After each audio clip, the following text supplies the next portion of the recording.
Many are the unforgettable features that place Cross River State at the indisputable pinnacle of Africa's safari world.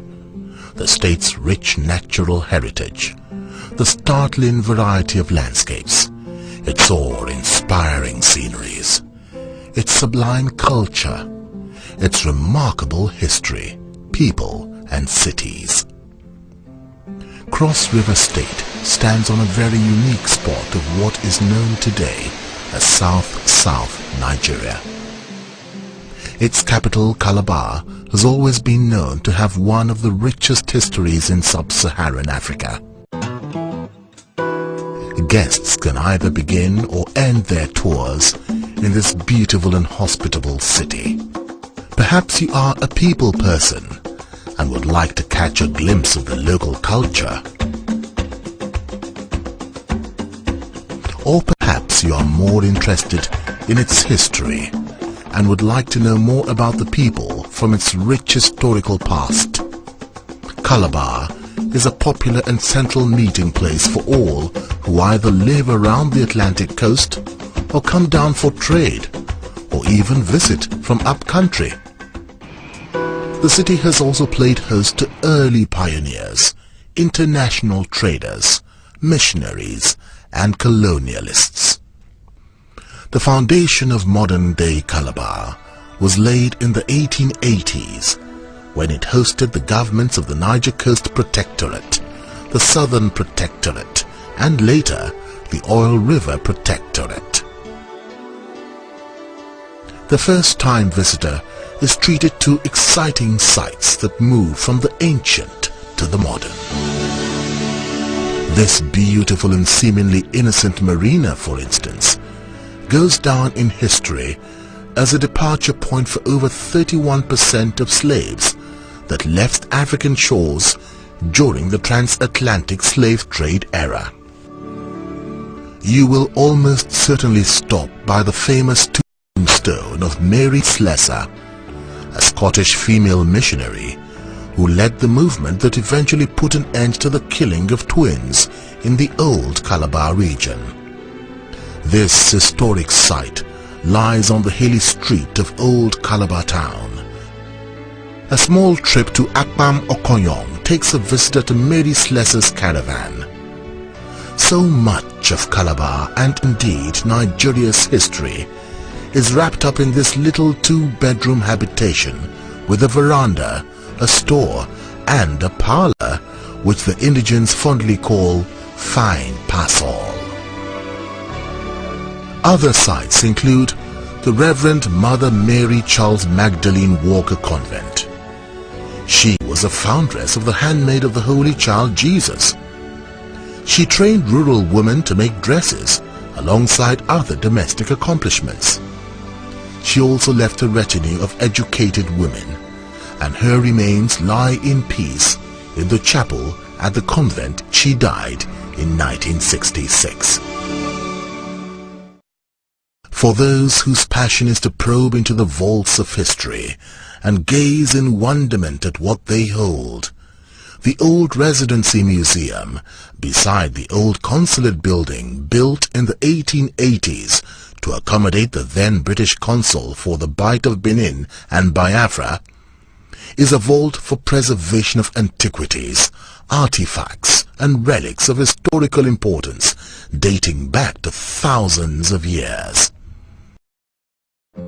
It is interesting to note that these two buildings were prefabricated in Britain and shipped in pieces to Old Calabar, where they were permanently erect.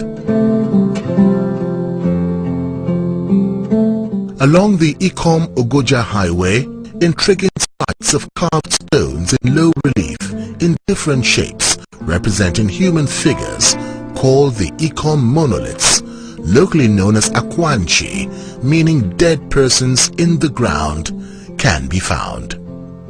Visitors are often fascinated not only by the quality of the crafts but also by the creativity. And indeed, some believe these carvings are not the handwork of mere men but of nature. Cruising along the rich expansive regions outside the city metropolis to the north, towards the mangrove creeks of Adiabon, you'll have the rare chance to combine business with pleasure at the ultra-modern resort of Tinapa, springing up fast. The creation of Tinapa. Tinapa will play a catalytic role in establishing Calabar as a trade and distribution hub in West Africa, while at the same time providing a unique tourism experience that will fast-track growth of the tourism sector in Calabar, Cross River State and Nigeria.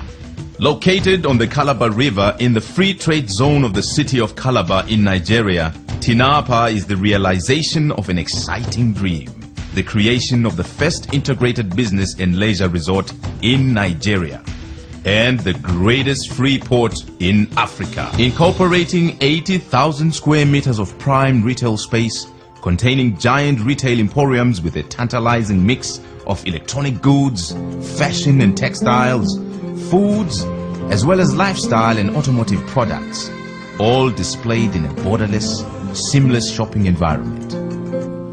Great and dynamic initiatives like these are already propelling Cross River State to huge international acclaim, especially in the areas of promoting the concept of community ecotourism, a concept that is proving to be the harbinger of hope for tourism, culture, wildlife, and ecological harmony alike. A short drive from Baby Airstrip takes you to the foot of the Obudu mountain range, known in local parlance as Bottom Hill. And this is where the fun begins.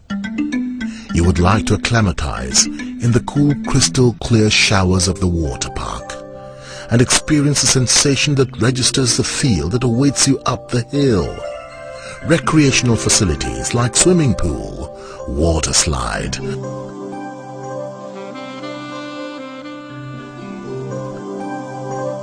you could also climb up further to the famous Obudu Plateau, 1,576 meters up in the clouds, through 11 kilometers of winding road with 22 breathtaking bends, one of which is called the Devil's Elbow.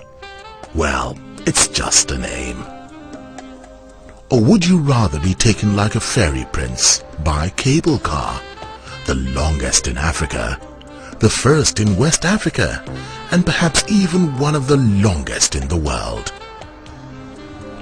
This would lift you up into the sky, onto the flat top of the famous Obudu Plateau, 1,576 meters in the clouds, far from the maddening crowd.